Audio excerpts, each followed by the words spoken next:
The silver transport ship hummed quietly in the upper atmosphere before releasing its cargo. 15 survival pods streaking like comets through the thin blue sky. Each one carried a cadet from the Intergalactic Training Academy, representing different species from across the known systems. They were the best of their kind, selected for a final examination on the desolate moon of Carvex, a rocky, uncolonized wasteland on the edge of the Torvex system. The test was simple in concept, brutal in execution. Survive for 72 hours with minimal supplies, using only your environment, instincts, and what little you could carry. The moon's cracked surface welcomed the students with a low thud as the pods landed in a rough circular formation across the terrain. When the hissing doors opened, a rush of warm, dry air greeted them. It smelled of mineral dust and metallic soil, like rust in old machines. One by one, the cadets stepped out, scanning the terrain with multi-lensed visors and flickering heads-up displays. Some clicked their mandibles, some sniffed the air. Others extended long fingers to probe the wind. Marcus Flynn stepped out of his pod without a visor, goggles, or armor. His academy-issued uniform looked like a joke next to the shimmering exosuits and chrome shields of his alien classmates. He blinked once against the dusty wind, adjusted the strap of his compact satchel, and looked around. No welcome banners, no base camp. Just red rocks, jagged cliffs, and silence. A tall, silver-skinned Zentari cadet with 4 arms. Commander-in-Training Velnak scoffed audibly when he noticed Marcus. "The human has no climate shield," he asked in his native tongue, which translated automatically through Marcus's ear implant. "Primitive by choice or by ignorance?" Marcus didn't respond. He had grown used to that tone. Every alien species had its own set of assumptions about humans, usually something between laughable and pitiful. He had spent the last 9 months listening to lectures where professors debated whether Deathworlders like him should even be allowed into galactic institutions. And now, here he was, the only human on the moon. Belknap strutted away with his team of Ericssons and Saradari, activating sleek scanning rods that extended from their gloves. They immediately began analyzing mineral compositions and temperature patterns, forming a tight semicircle formation as if preparing for war. Nearby, a Thulkin cadet dug into the soil with her claws, pulling out worm-like creatures and analyzing their protein content. Others activated drones, floating discs that buzzed off in all directions to map the terrain and seek water or shelter. Marcus didn't carry drones. He didn't carry much of anything. He had a battered toolkit strapped to one hip, a folded emergency blanket, and a datapad loaded with ancient Earth survival guides. The instructors hadn't prohibited personal uploads, just tech-based solutions, so he had added the full contents of a U.S. Army Survival Field Manual, a Wilderness Scouts Almanac, and 3 books written by a man named Bear Grylls. He knelt near the remains of an old cargo pod partially buried under dust and cracked basalt. Its markings were long faded, the serial numbers illegible. This wreckage wasn't part of the training exercise.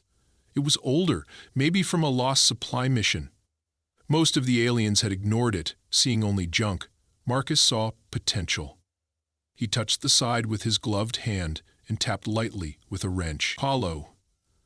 Still structurally intact, he walked around the pod and began examining its joints and seals. The latch mechanism had rusted shut, but with the help of a screwdriver and some carefully placed leverage, he popped one of the side panels open. Inside was a mess of metal debris, cracked panels and scorched insulation foam. Most of it was useless. Some of it was gold. He took out strips of flexweave material, the kind used in early space parachutes, and a few carbon fiber poles snapped in half, but salvageable. He laid them out on the dirt and began sorting the rest, labeling each pile mentally: potential shelter parts, tools, scrap wire, reflective materials. A loud crack echoed from the distance. One of the alien cadets had attempted to detonate a buried fuel cell, hoping to warm herself with the released energy. It backfired, sending her flying into the air and slamming her into a dune. She got up, furious, her chitin armor smoking, and hissed at the others not to interfere.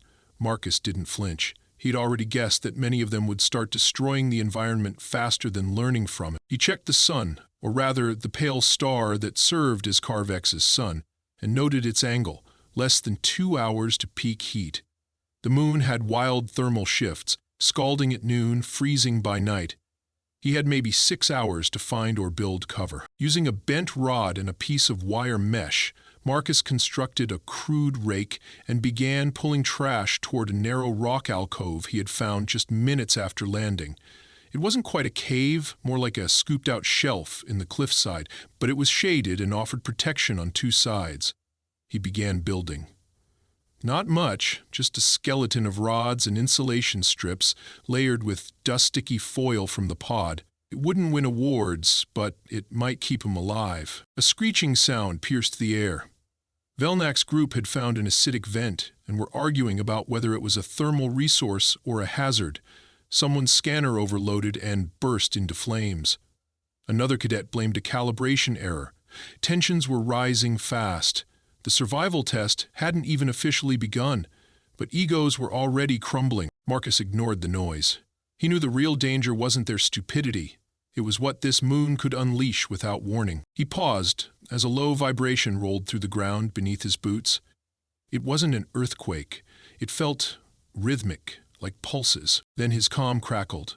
A garbled voice emerged, the instructor's, distorted by interference. "Attention cadets, unexpected, activity in upper stratosphere, meteor cluster, changing trajectory, impact. Window imminent. Seek cover immediately. Evacuation unavailable." The comm cut. Marcus stood frozen for half a second. Then he looked up. A dark shadow was beginning to smear across the sky. No visible streaks yet, but the haze was familiar. He had seen it once on Earth when a satellite cluster fell out of orbit during his father's atmospheric physics experiment. It started the same way. Silence, then vibration, then burning rocks like rain. His hands moved automatically now. He dropped his mesh rake, grabbed the insulation strips, and sprinted back to the wrecked pod. Time to finish what he had started. The others would panic. He didn't need to. He just needed to work faster than the sky could fall. Marcus didn't waste a second as he sprinted across the red plain toward the skeleton of scrap he had been assembling. The breeze had picked up, carrying with it a static charge that made the hairs on his neck stand straight. Above him, the once clear sky was now streaked with dark tendrils of cloud, unnatural in shape and movement. The upper atmosphere churned as if awakening something violent and ancient. Marcus could already see faint glimmers in the heavens, distant but unmistakable, the first burning pebbles of an incoming meteor swarm. He dropped to his knees at the cave's threshold, gripping the edge of a twisted solar panel he had repurposed as a roof anchor. Every movement had to count now. He jammed a wedge of broken composite into a narrow fissure in the rock wall, then used one foot to brace a bent support beam upright.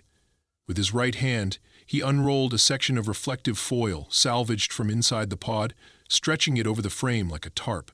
His fingers moved with the precision of someone who had rehearsed such emergencies in silence, over and over. Each contact point was fastened with makeshift clips, bits of wire, melted plastic, even a piece of cloth from his own pack.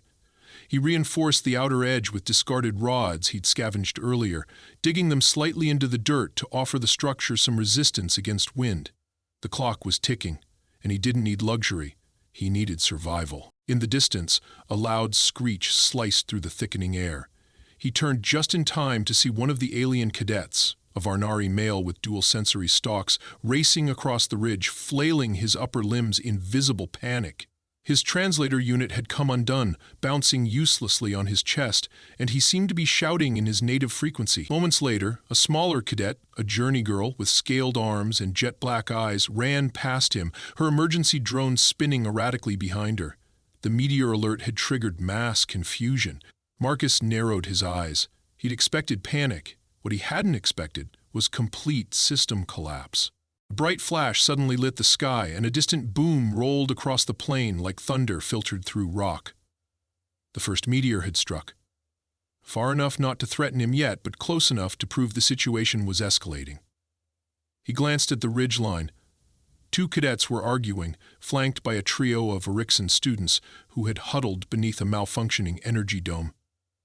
Sparks flew from the dome's emitter base as its field flickered in and out of visibility. One of the Eriksons struck it with his weapon in frustration, causing a small explosion of blue light. The group scattered like insects. Marcus ducked back under the half-finished shelter and reinforced the rear wall.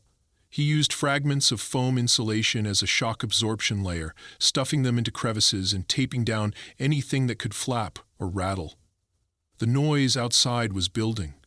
The air itself was beginning to hum, vibrating just slightly beneath the range of hearing. He didn't need a sensor to know what was coming. The meteors were heating the atmosphere as they fell, igniting friction trails that would soon bloom into destruction. Suddenly, a voice shrieked behind him. Marcus turned to see a female cadet, Rella, from the reptilian Altheron species, stumbling toward him. Her usual calm had vanished, replaced by wide eyes and shaking hands. She was dragging her survival pack behind her, its handle half melted. Her protective helmet was cracked. She tried to speak, but only a hoarse hiss came out. Marcus stood and grabbed her by the arm, pulling her into the shelter's frame. She dropped to her knees, her chest rising and falling rapidly. He didn't speak. There was nothing useful to say. Instead, he handed her a water pouch from his kit and pointed to the corner where the ceiling had the most reinforcement. She nodded faintly and crawled toward it. As he turned back to his work, the first real impact hit nearby. A massive plume of dust rose from beyond the nearest ridge, and a split second later, the ground shuddered violently. Rocks dislodged from the cliff above him and tumbled down, but none struck his shelter. The frame groaned, the foil shivered, but the structure held. Shouts echoed across the plain. Another cadet, a male from the insectoid Natari race, was sprinting with one leg badly wounded, leaving a trail of blue blood. He didn't make it far. A second meteor slammed into the terrain less than 100 meters from him. The blast sent dirt, smoke, and stone flying into the air. The shockwave flattened the cadet before he could scream. Marcus turned his head away as debris clattered against the side of his shelter. Seconds later, two more figures emerged from the gloom, one of them the same arrogant Zentari commander from earlier. His pristine armor was now smeared with ash and scorch marks. The other cadet with him had lost her equipment entirely. They stumbled toward the cave like men fleeing a battlefield. Marcus waved them in without a word, stepping aside as they crawled into the narrow space, coughing and dazed. The commander paused to look at the structure, then at Marcus. "You built this?" Marcus nodded. "Out of trash," he said simply. The Zentari cadet stared at him for a second, then looked away. He didn't speak again. By now, the shelter was crowded. 7 cadets had gathered. Most of them battered and bruised, all of them silent. The foil roof fluttered in the rising wind. Another impact shook the earth, this time closer. Marcus reinforced the side wall again, stuffing more debris between the cave rock and the metallic frame. The design had no elegance, but it functioned. That was all that mattered. He took inventory in his head. 3 foam panels left, 2 unused rods, some wire, and a roll of patch tape. Enough to seal one more gap. He moved quickly, closing off the final open corner. The smell inside the shelter was a mix of sweat, singed circuits, and fear. As he sat against the back wall, one of the cadets, a young male from the aquatic Lanari race, spoke in a low tone. "Why didn't you run like the others?" Marcus looked at him, then out through the narrow slit between the foil sheets. Flames danced in the sky. The world beyond the shelter had become an inferno of fire and falling stone. "There was nowhere to run," Marcus said, "so I built something instead." The Lunary cadet nodded slowly, understanding blooming in his watery eyes. The night was coming fast now. The impacts were less frequent but larger. The shelter creaked under pressure, but it held. And Marcus didn't panic. He simply waited for the firestorm to pass. The shelter groaned again, louder this time. Marcus pressed his back against the cool rock and looked up at the trembling ceiling of foil and scrap. Every vibration passed through the frame like a whispered threat. The impacts were fewer now, but each strike felt heavier, more decisive, like the planet itself was protesting. A dim red glow seeped through the seams of the roof with each fireball that streaked across the sky. The air had thickened with smoke and static. Breathing was possible, but only in short, shallow sips. Inside the shelter, silence gripped everyone. No one dared to speak. Most of the cadets had closed their eyes, some in exhaustion, others in quiet terror.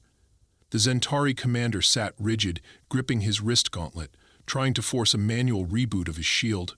Sparks had burned through one of the straps on his shoulder. Across from him, Rella, the Altheran girl, curled into the corner, using a patch of emergency foil to shield her face from dust. Her tail twitched sporadically with each distant boom. Marcus leaned forward and checked the structure again. His fingers ran along the binding wires to feel for tension. The rods were still holding. The debris-packed insulation hadn't shifted. But one of the side panels had cracked slightly, allowing ash and warmth to seep inside. He didn't wait. He grabbed a scorched datapad from the pile near his feet, snapped it in half, and wedged the pieces against the opening. He reinforced it with leftover tape and wedged foam on both sides to muffle vibration. He didn't speak during the repair, and no one asked questions. His calm was the only thing holding the group together. Another minute passed. Then 5. The tremors eased. Marcus moved toward the opening and peeled back the corner of the tarp. A rush of heat hit his face, but it was manageable. He squinted through the gap. The landscape was different now, fractured and dark, with glowing embers dotting the horizon like molten stars. Deep craters pockmarked the red soil, and several of the ridges had collapsed into themselves. Smoke columns drifted lazily across the plain, illuminated from below by the smoldering earth. And yet it was quiet. The sky had dimmed, and the burning trails had faded. The meteor shower had lost momentum. He let the flap fall back into place and turned to face the others. "It's slowing down," he said. The Zentari commander exhaled sharply, but said nothing. The Lunari cadet, the one with the soft voice, opened his eyes. "Can we leave?" Marcus shook his head. "Not yet. Debris is still falling, and the surface is unstable. If a crater collapses under your feet, you won't have time to climb out." The journey girl stirred beside him, her gaze sharp despite the exhaustion on her face. "Then what do we do?" Marcus didn't look at her right away. He stood up, brushed dirt from his knees, and knelt beside a crate of salvaged materials. "We reinforce it," he said. "We make it tighter, stronger, enough to survive the aftershocks. This thing has already lasted longer than it should. If we don't want to die breathing toxic ash or being crushed in our sleep, we make it better." No one argued. He handed the Lunari cadet a half roll of sealant tape. "Run it along the lower seams, press hard. Make it airtight." He pointed to the journey girl. "You, help me dig a runoff channel by the entrance. If the crater overflows or molten debris comes this way, we'll need a way to divert it." The others moved sluggishly at first, but as they watched Marcus work, dragging slabs of foil, bending support rods with his bare hands, scooping out trenches with a broken plate, their motions became more focused. Even the Zentari commander relented and started patching holes in the ceiling using bits of his own ruined armor. The work didn't make the shelter beautiful, it made it survivable. Minutes turned to hours, the sky dimmed further, and cold began to creep into the rocks. Carvex had a brutal thermal drop after sunset. The cadets began shivering. Marcus had anticipated that too. He gathered the remains of carbon-reactive insulation and divided it evenly, creating makeshift bedding for each of them. He gave his own section to Rella, who had started coughing from the ash exposure. She tried to refuse, but he didn't wait for her to finish the sentence. He just moved back to the wall and sat down on the ground. He watched the ceiling flicker in silence. His mind replayed everything he had done, every bolt turned, every strip fastened, and searched for weak points. His gut told him the frame would last through the night, but his gut didn't offer guarantees. He had learned that from Earth's forests and deserts, long before setting foot in space. One of the cadets, the youngest, a boy from the stone-skinned Druxel race, crawled over and sat beside Marcus. His mouth didn't move, but his dark eyes stayed fixed on Marcus's hands. "You don't lead like the others," the Druxel boy said eventually. His voice was thick, like gravel scraping against steel. Marcus shrugged. "I don't lead. I just do what I know. But you saved us." Marcus didn't answer. He stared at his scraped knuckles, then at the cave wall, and then at the cracked sky beyond the tarp. The silence around them was no longer filled with fear, it was filled with something else. Respect, maybe. Or confusion. Either way, it was quiet. He heard the sound of claws scraping on stone and saw the journey girl approaching. She crouched beside him, her voice low. "Why did you help us? We laughed at you earlier, mocked your tools. You had every reason to let us fail." He looked at her and blinked once. "Because Failure on this moon means death, and none of you deserved that. But she tilted her head. Even Velnak? Marcus smirked faintly. Especially Velnak. He would have written a full report blaming Earth's backward children for his own mistakes. Now he'll have to admit he hid under a foil tent built by one of those children. The girl laughed softly, then covered her mouth with one clawed hand. You're dangerous. Marcus didn't reply. The truth was, he hadn't planned to save anyone. He had just acted on instinct. But the moment the meteors began to fall, his instincts hadn't been about survival alone. He had looked out over the chaos, seen the panic in every alien face, and known immediately that none of them would make it unless someone built something solid, something real, something... He leaned his head back against the wall and closed his eyes. The air was still smoky, the wind outside still carried heat, but the tremors had stopped. The worst had passed, and somewhere above them, in the sky of a forgotten moon, the last meteor finally burned out. The evening the mountain Carvex did not come gently. It arrived like a slow exhalation of molten breath, peeling the shadows from the rocks and staining the horizon with sulfuric hues of gold and orange. Marcus opened his eyes just before the light reached the entrance of the shelter. The cave's mouth, still covered by the battered foil curtain, glowed faintly around the edges, signaling the return of heat and movement to the ruined world outside. He stretched his back against the cool stone and rolled his shoulders, the ache deep in his muscles reminding him how little rest he had truly gotten. Around him, the others were beginning to stir. The Lunari cadet was the first to sit up, his semi-trance skin shimmering slightly in the dim light. His voice came out in a quiet rasp. "Did we survive the full night?" Marcus didn't answer right away. He moved to the tarp, peeled it back carefully, and stared out at the scorched remains of the surrounding plain. Craters smoldered, steam hissed from cracks in the earth. The sky, though clearer than the night before, still pulsed with patches of brown haze, drifting lazily across the landscape like a warning not to relax too soon. He nodded slowly. "We're still here. That's enough." The journey girl crawled over next, her claws tapping lightly against the shelter's floor. She pushed her head past him and squinted into the heat glow. "I think part of the ridge collapsed," she said. "That peak, it's gone." Marcus followed her gaze and saw it too. A jagged silhouette that had towered above them yesterday was now a flat scar of broken rock, its bulk shattered and spilled across the desert floor. Somewhere beneath it were the remains of at least one collapsed shield dome. He inhaled slowly and let the curtain fall back down. The rest of the cadets began to rise one by one. Each of them moved stiffly, bruised in both body and pride. The Zentari commander sat hunched in a corner, inspecting the melted remains of his forearm gauntlet. His armor looked more like scrap now than protection. He didn't meet Marcus's eyes. Rella stretched out her arms and tail, then rubbed her forehead. "We need to make contact," she said. "If the storm passed, the supervisor may be circling." Marcus moved toward the back of the shelter and retrieved a half-charged transmitter he had stashed beneath a stack of carbon rods. It was an old emergency model, half-burned, salvaged from the wreck earlier. He had spent part of the night soldering two power leads back together using nothing but a heated nail and copper wiring. It wasn't elegant, but it beeped when he pressed the button. That was enough. He stepped outside. The heat slapped him instantly, rising from the earth like waves from an oven. The cratered terrain shimmered, still raw and unstable, but walkable. He lifted the antenna to full height and activated the beacon. A small blue light blinked, then blinked again.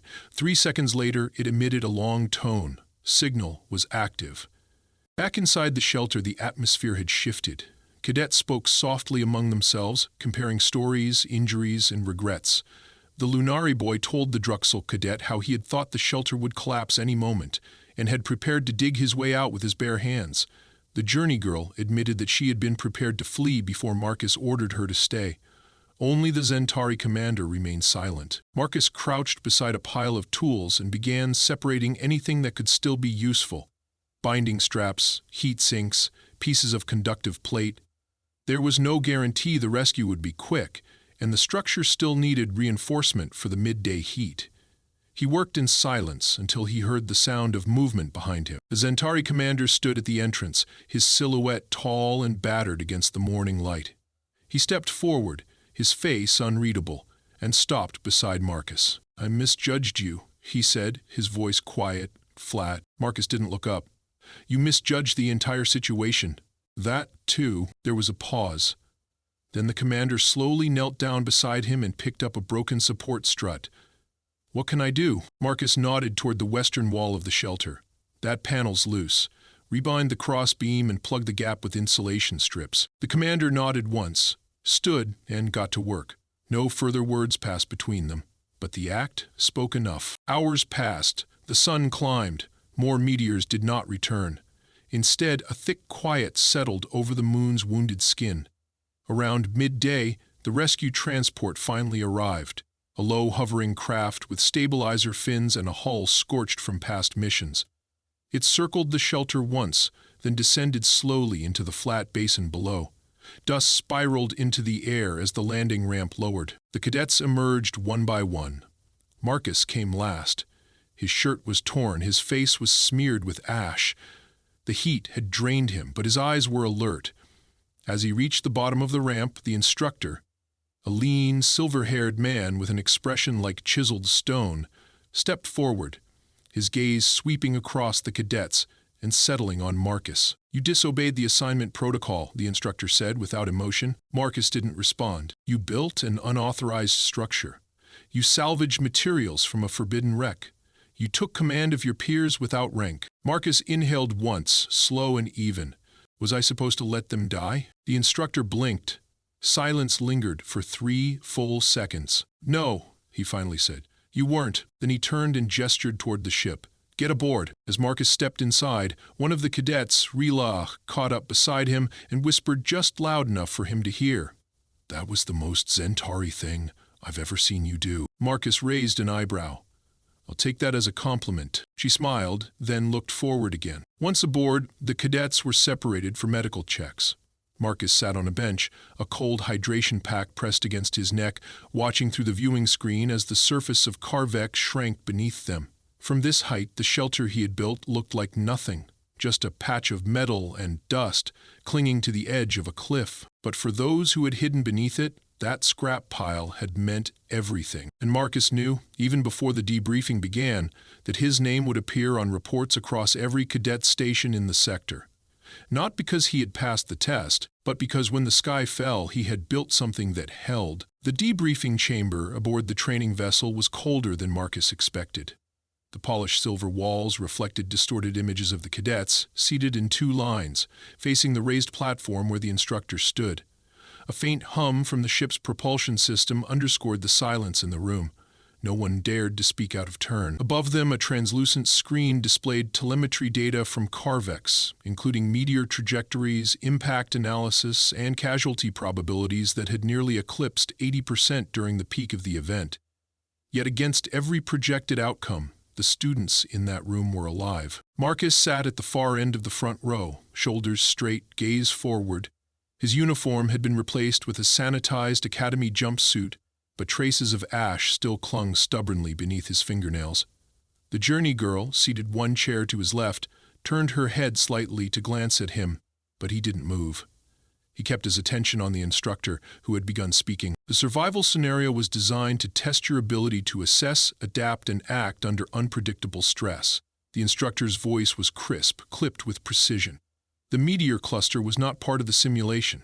The Academy's response systems failed to update planetary data after a mining detonation in the asteroid field 3 cycles ago.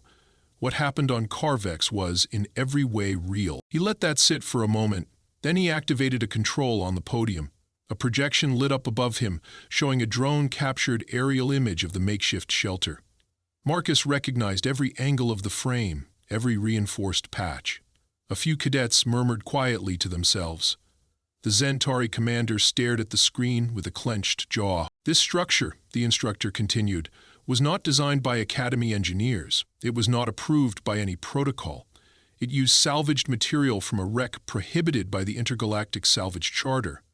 And yet, he paused again, letting his words weigh heavier than silence. It was the only reason this room is not empty. The image shifted. Data columns appeared. Oxygen retention, heat deflection, structural pressure resistance. The shelter had survived conditions no prefab dome could have withstood, not because of its materials, but because of how those materials were used. The instructor folded his arms behind his back. Cadet Marcus Flynn. Step forward. Marcus rose slowly, walked toward the platform, and stood tall beneath the spotlight that dropped from the ceiling. The light caught the soot still clinging to the edges of his collar. He looked at the instructor without hesitation. Cadet Flynn, the man said, explain your decision-making process. Why did you ignore the standard perimeter dispersal? Why did you disassemble a restricted wreck? Why did you remain stationary when the rest of your cohort scattered? Marcus didn't blink. I assessed that the terrain offered minimal shelter beyond the ridge caves. I recognized structural components from the wreck that could be reassembled without tools. Once I noticed the Meteor descent patterns, I determined mobility was a greater risk than reinforcement. And I stayed because it was the only way anyone was going to live. The instructor tilted his head. You acted without authorization. Yes, you violated procedural hierarchy. Yes, you took command in crisis. Marcus nodded once. Yes, the instructor's mouth twitched. Almost, but not quite. A smile. And you succeeded. Marcus said nothing. His stillness was his answer. The instructor stepped aside and addressed the room again. Effective immediately, Cadet Flynn is promoted to probationary strategist rank within the Intergalactic Survival Division. His actions will be documented and reviewed by the Council for Emergency Protocol Adaptation. The remainder of you will receive conditional credits for completing the scenario under non-standard conditions. Marcus turned to face the others. Some stared at him with awe, others with quiet shame. A few, like Rella and the Journey Girl, offered subtle nods that spoke more than applause ever could. The instructor dismissed the assembly. One by one, the cadets filed out, their conversations hushed and uncertain. Marcus remained behind until the room emptied. He walked slowly to the exit corridor, his footsteps quiet on the polished floor. Halfway down the hall, a voice called out, "Flynn." He turned. The Zentari commander stood alone beneath a soft green light. His armor had been cleaned, repaired, but his face had lost the stiffness of rank. He stepped forward, extended one hand. Marcus looked at it. Then he took it. "You were right," the commander said. "Command isn't about orders. It's about timing and courage. I learned that under your roof." Marcus didn't smile, but his grip tightened. "You kept it standing. That counts." The commander nodded, then turned and left. Later that evening, Marcus sat alone in the observatory deck of the ship. The stars beyond the transparent dome shimmered in quiet procession. Carvex had shrunk to a speck, swallowed by the dark. A low chime echoed in the room. The instructor stepped in, carrying a data slate. "I thought you might want a copy," he said, handing the device to Marcus. On the screen was a full reconstruction of the shelter, rendered in 3D simulation. Every angle, every measurement. Marcus traced a finger along the virtual frame. "You're going to teach it?" "We're going to study it first," the instructor said. "But yes, sometimes the best technology is what you build with nothing, and that kind of thinking doesn't come from textbooks." He stepped back toward the door. "You know," he added, "when I saw your application last year, I voted against it." Marcus looked up. "You were unpredictable, reckless, unpolished." Marcus raised an eyebrow. "I still am." "Yes," the instructor admitted, "but now we call that leadership." He left. Marcus turned his eyes back to the stars. Somewhere out there, another moon waited, another test, another sky. But for now, he was just a human who had turned trash into a lifeline. And for the first time in a long time, he didn't feel underestimated. He felt ready.